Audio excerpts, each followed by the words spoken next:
the magic carpet ride continues. This ball club has been amazing all season long. Good afternoon, everyone, and welcome to the show. I am your host, Steve Silver, and this is episode number 40 of Swinging for the Fences. Now, obviously, we're not going to bury the lead. I'm sure if you've been online, the Seattle Mariners are making a coaching change, and after 9 years, well, almost 9 years, Scott Servais is no longer the manager of the Seattle Mariners, and I know that for a lot of people, including me, after yesterday's sweep of the LA Dodgers, there was no post-game press conference, which came as something as rather peculiar.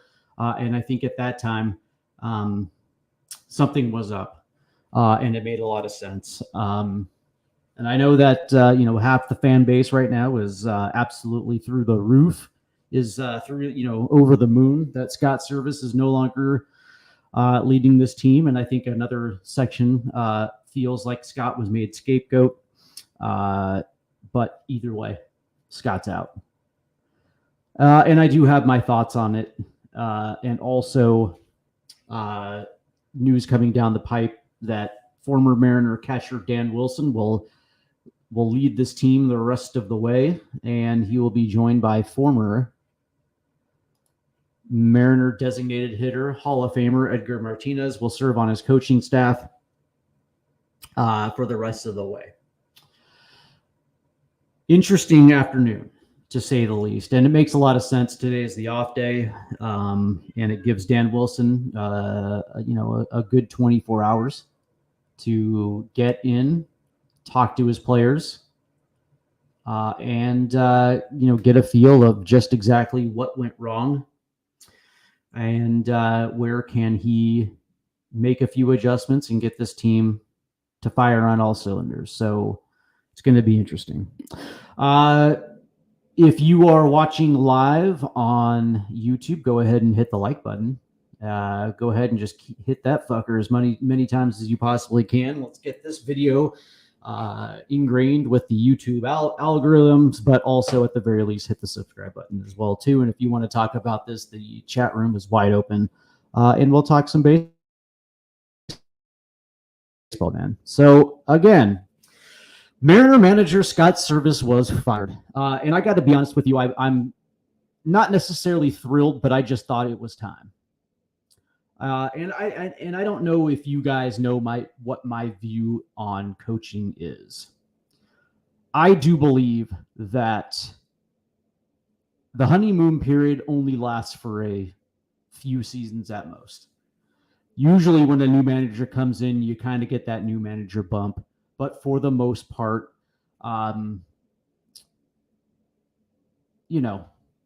that messaging generally resonates, and you usually have that for about a year, maybe two, before things kind of settle in, and it is what it is. But I generally always believe that right around year 5, year 6 is when you should probably jettison your manager because the messaging falls flat. Scott Servais has been around for 9 years, and he's been with this crew for at least 3. But of course, he knows who they are coming up through the Mariner organization. So this isn't something that these players have been dealing with on a short period of time. And to be honest with you, I understand why he was brought in. Number one, he was Jerry DiPoto's best friend. They have a history together working in front offices. I think Scott was his AGM at one point, was a scout. So they have a relationship. Their families have a relationship. And I'm sure that this was not an easy decision for Jerry DiPoto to make. But that being said, it had to be made. It had to be made. When Scott was brought in, the Mariners had a cycle, just had a revolving door at manager. I don't think anybody lasted more than a couple of years before ultimately they got the sack. And it's hard to establish any type of stability or continuity when you're constantly changing messages every season, every 2 seasons. And so it's really hard to know where you stand as a player. But, that's what Scott was brought in to do. Give some stability to that position, give a voice, give a direction. And I think largely that was achieved in the early portion of his Mariners tenure. But as things changed from get Robinson Cano, Nelson Cruz, and Kyle Seager and Felix Hernandez into the playoffs to now all of a sudden we're going to hit the reset button on this franchise and we're going to rebuild. You needed a manager who is going to have that calming presence, that manager who is going to instill confidence in some of these young guys. And Scott Servais is actually perfect for that. Yeah. For a rebuilding club, he is absolutely perfect. But for a contending club, he was anything but. I don't think his strong suits are made for contention. And people will say, well, yeah, what about the 2022? They got lucky. Let's just call it what it is. Had Cal not to hit the dinger, they probably wouldn't have got in. They were fortunate. They got a little luck and they got in. Fair enough. But we also saw what Scott was made of in the playoffs. Those, where certain situations ratchet up, and other managers know exactly how you operate, and that's the other thing, man. The ability to switch things up and not be so predictable, right? There's no secrets in Major League Baseball, man. Advanced scouting has gotten to the point where everybody knows everything. It's true, right? Most teams understand how you're going to play. Most teams know how you're going to operate. And because of it, the better managers know how to take advantage of certain situations. And I think that largely was true of, Scott Servais's last couple seasons. And I also think that as things progressively went downhill, he was trying to be that steady presence. And unfortunately, it's hard to be that when players just aren't performing. And you try your best to communicate certain things that you would like to see. But, from what I was told, Scott Servais wasn't exactly the greatest communicator. He was well liked. That much is true. I think his players liked him. But I also think that, that messaging fell flat. I think he's been around long enough where, his players know exactly what he's about, how he's going to handle his business. And from that, exactly where you fit in the structure of a roster. I think that one of his biggest downfalls was the fact that he trusted his players entirely way too much, where I think that players grew absolutely comfortable knowing that every single day they're going to come to the ballpark and there's a good chance that they're going to be in the lineup card.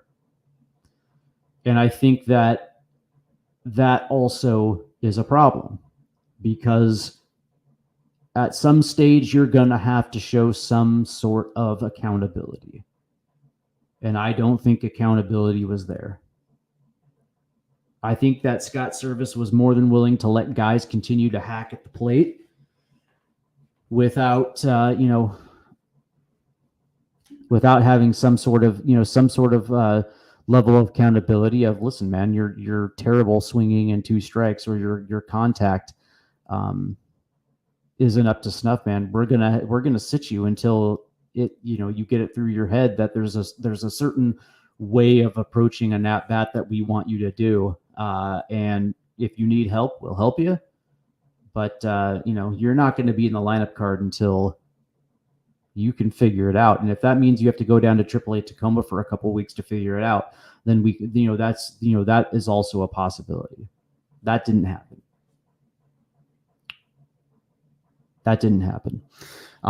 We saw Scott run out Ty France until, well beyond the scope of understanding that Ty, just for whatever reason, something wasn't working. And, until it was far too late. And of course, we saw what happened with Todd. The same thing with Julio. I still believe that Scott Servais was the reason why Julio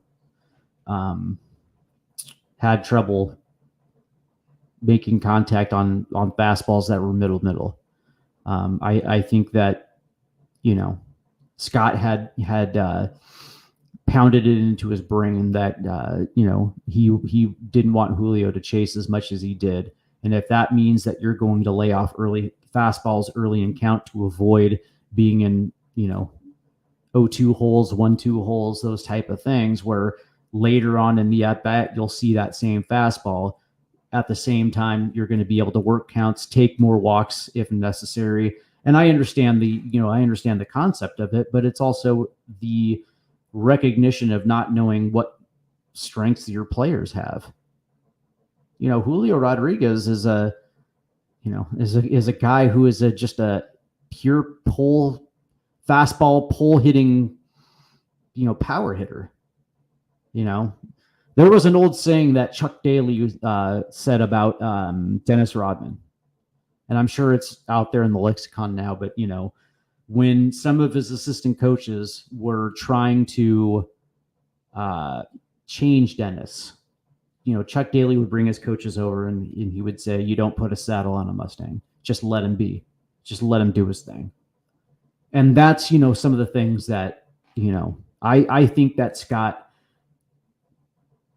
wanted his players to be a certain way instead of just letting them be who they are and what they are. And I think that, when things are going good, that's fine. Because obviously things are going good, but when things are going bad, I think it also magnifies it 100%. And, that certainly was last year at times. It was certainly this year, last September for sure.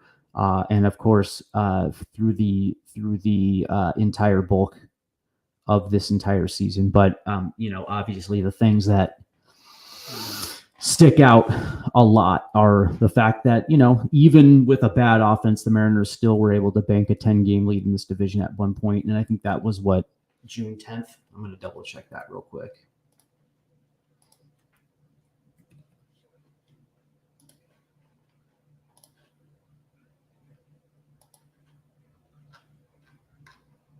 Yeah, let's see.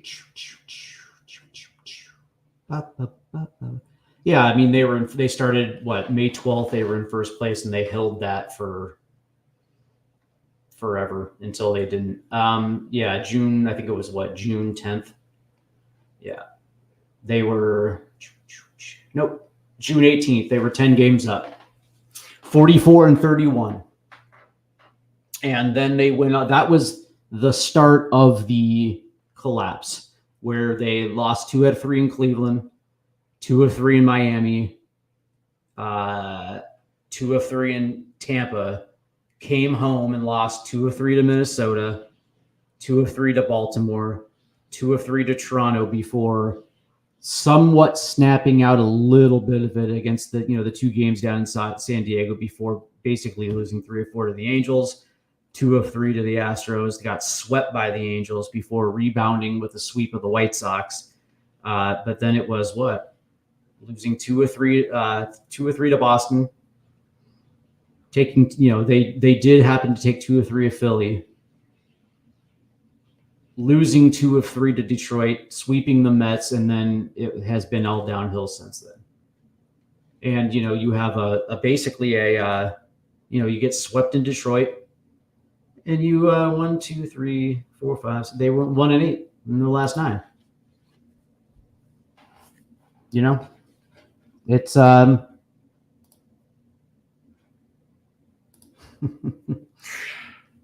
it's you can't justify that. A lot of it had to do with the fact that Houston didn't start the season healthy, and that's a good thing. That's a very good thing because it allows you to take advantage of the situation, which the Mariners were able to do. But at the same time, when you bank a 10-game lead, even if you do have those 2-week stretches, you still give yourself enough cover to figure it out. And that's something that Scott Servais and his staff were never able to figure it out. It's the ability to adjust was his biggest problem. His ability to, he was the type of guy who was going to continue to do what he was going to be doing, which is playing the matchups, which is, not getting too far ahead of himself when it came to doing things that made him uncomfortable. But that's the type of things that are going to help you snap losing streaks, by doing things that normally that you wouldn't do. As a matter of fact, that would also throw a kink into how teams prepare against you, because, showing them something different, you know what I mean? And if that means that Josh Rojas and Luke Raley are taking cuts against lefties, then so be it. I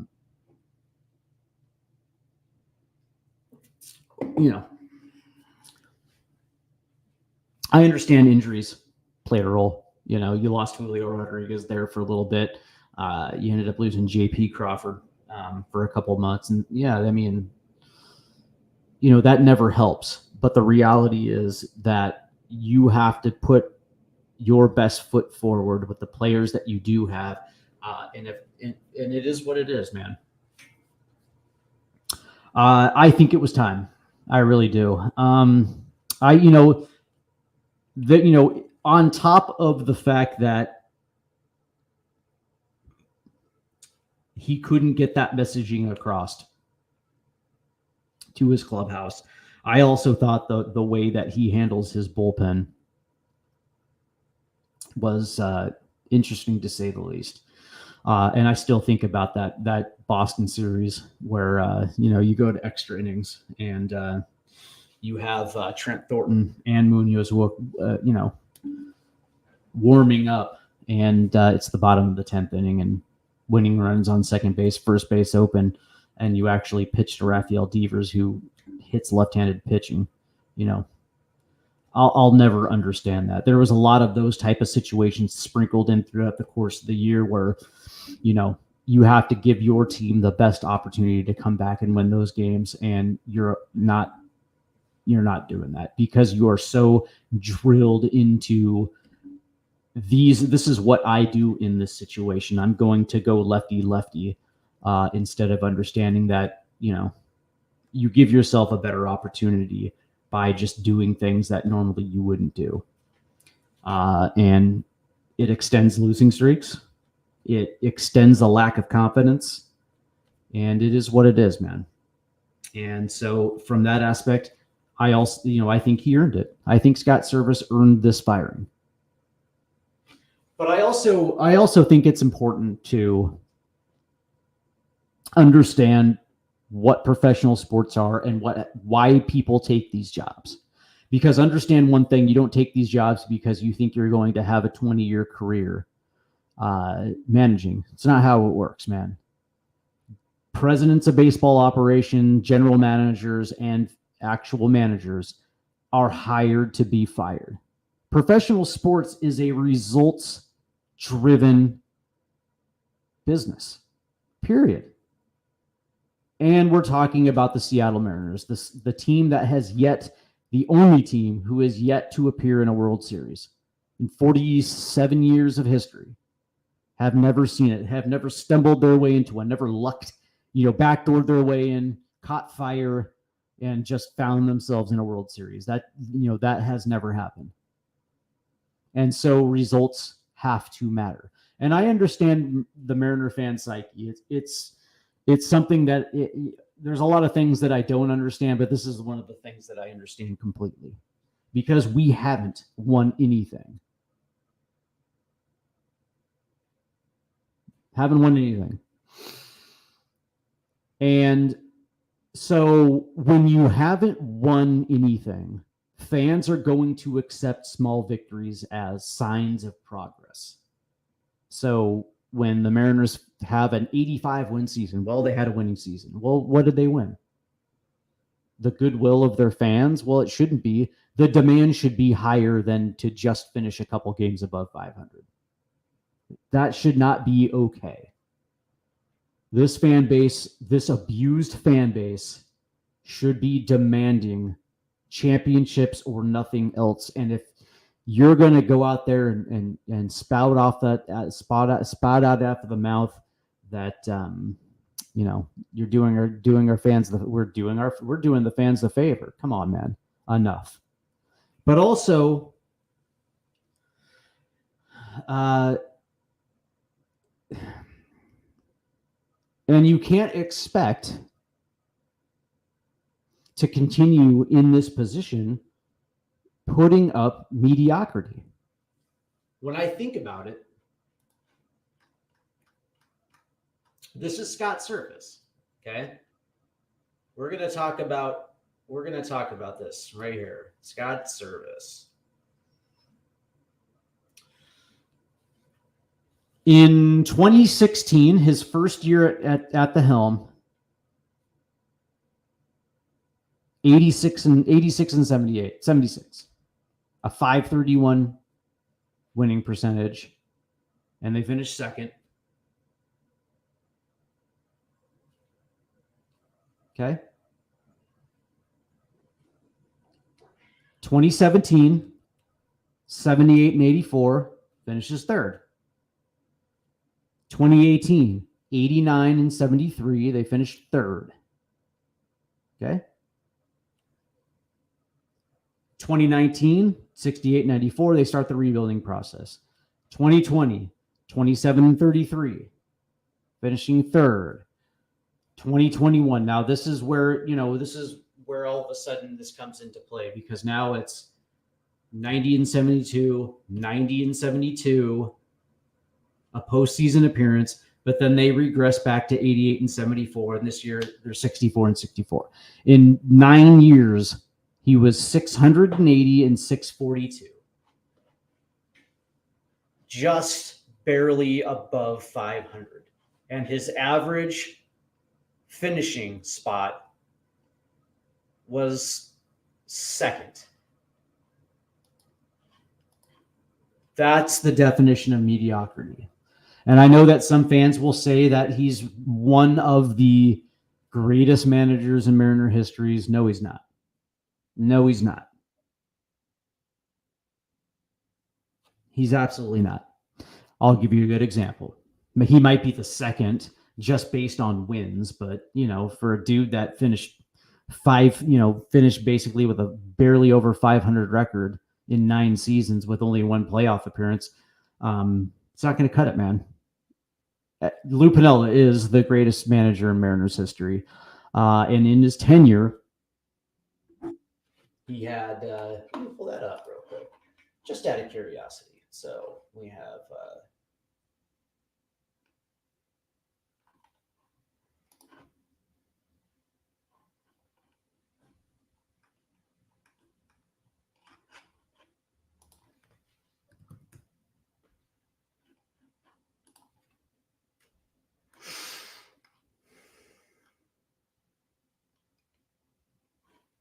Lou Piniella. Let's see.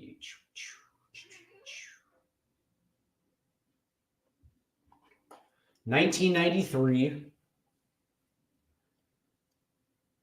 to 2002. So it was 10 years.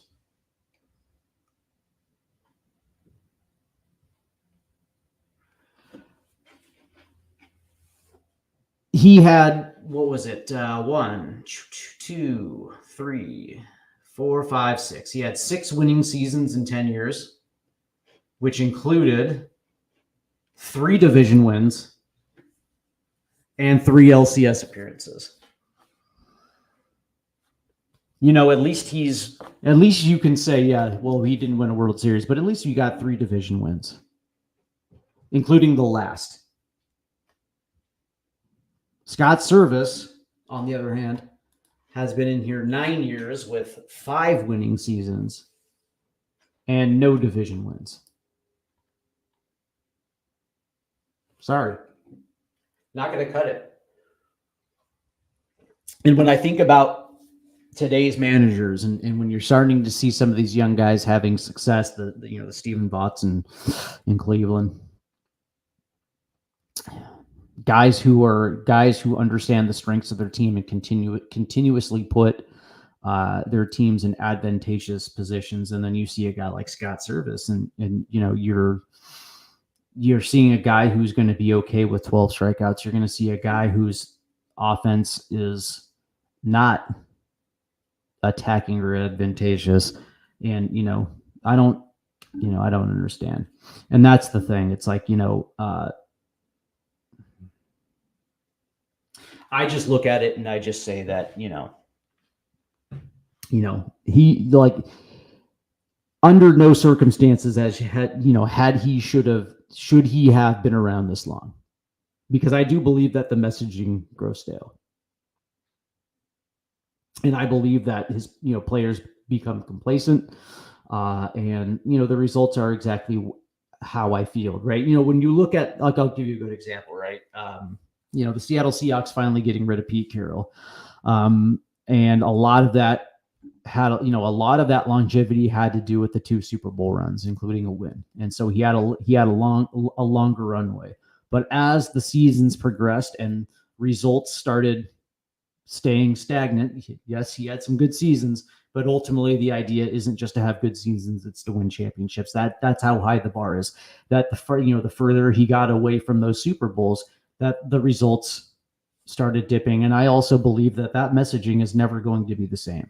You're never going to be as good as your highest peaks, that you have to keep evolving. You have to change your messaging. That it's not just about instilling confidence in your players. It's getting your players to believe that they're better than they actually are, and for them to continue to reach higher, to have them believe that they're capable of doing things better than the output of which they're putting. And you can do that at a professional level. You can do that at a professional level.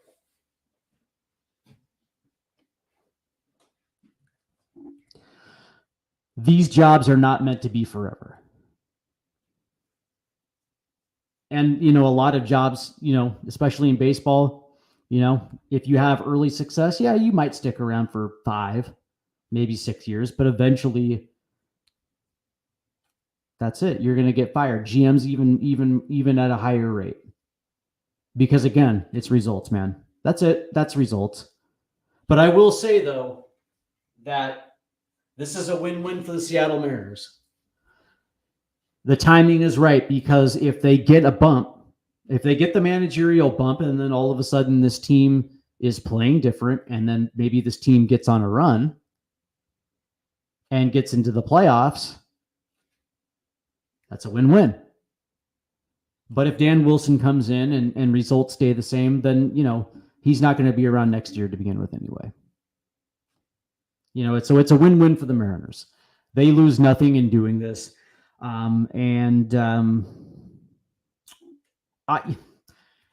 What do I think about Dan Wilson? That's a good question. I don't know. No managerial experience, but, he is a catcher, and you know what they say, man. Catchers make the best managers, I guess. But, it's going to be interesting to see. I do believe that there are a few things that he has to do from day one. From day one, when you meet your players, is number one, understand that, yes, they are professionals and they are making ungodly sums of money, but they're also human beings, and they also have to understand where they stand in this one. That if you come in and you give me 9 innings of hard baseball, there's going to be no problems. If you come in, you do your job well, we're not going to have any problems. And that's also, that's also tied into having an eye for detail about your game, which means that the strikeout rates are not going to be acceptable. If you can't hit with 2 strikes, then you're not going to be playing. It's as simple as that. What he needs to do from day one is establish a culture where these players are coming in every single day, understanding that we operate at an extremely high level. That being okay with losing 2 out of 3 every other series, that's not Mariners baseball. And it's not going to be Mariners baseball. And the idea of being comfortable is just going to be a non-starter. If you're coming here thinking that you're going to be playing every day, because that's the way you have been doing it, that's not going to fly. That's what Dan Wilson has to do every single day. And as far as, Edgar Martinez's role on the club, I hope he keeps it simple. Enough with the advanced analytics. There is a time and there's a place for everything. But when the players come in and when the players step in the cage to take their batting practice, I hope Edgar Martinez keeps it ridiculously simple. Like, if you see it, attack it. That's it. If you see a fastball, attack it, especially if it's right down the middle of the plate. Don't be afraid to put bat to ball. Put the ball in play. That's it.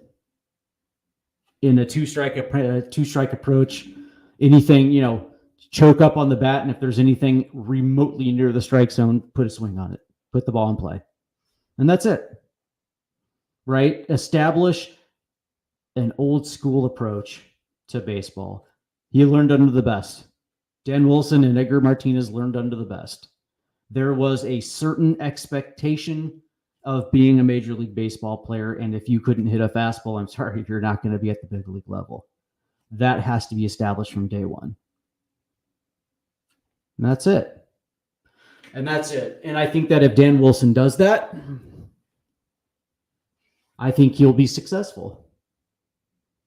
Yeah. Like, you have to understand that you're not their friend. It's funny because, Scott Servais, tried to develop this kumbaya family atmosphere where we're brothers and we're family. And it's like, there's a time and there's a place for that. But I'm also your boss, and you have to understand that, there's a certain level, there's a certain expectation, there's a level of which you cannot cross. And coming to the ballpark and doing these same routines every single day and expecting a different result is absolutely insane. That has to end. And, the good news is Dan's a very good communicator. I think Dan is actually an excellent communicator. From that standpoint, I think he's going to work out just fine. But from a strategic position, from a baseball strategy, I think he'll be fine. I mean, he played. He knows what winning baseball looks like. He knows exactly the work that has to be put in. So we'll see, man. We'll see. It starts tomorrow night against the Giants.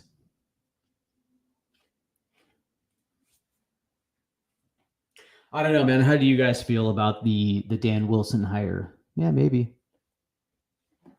It's going to be interesting. And I think that if it's done correctly, I think they're going to be just fine. But if not, I think we all realize that this team is going to end up not in the playoffs, but stranger things have happened. And there's still enough time. I still think there is very much enough time where the Mariners can erase a 5-game deficit. This isn't out of hand. They're still within, they still have a very good shot at turning this around. But it starts tomorrow night. And, I'll say this before we're done. One of the things that you have to do is don't pay attention to the finish line. Pay attention to the game that's in front of you and play it with a sense of urgency. Play it like you actually give a damn. And you'll be just fine. That's going to do it for me. I want to thank everybody for tuning out. We'll be back next week as we talk about Dan Wilson's first week in charge. Thank you for everybody for tuning in. See you next week. Bye.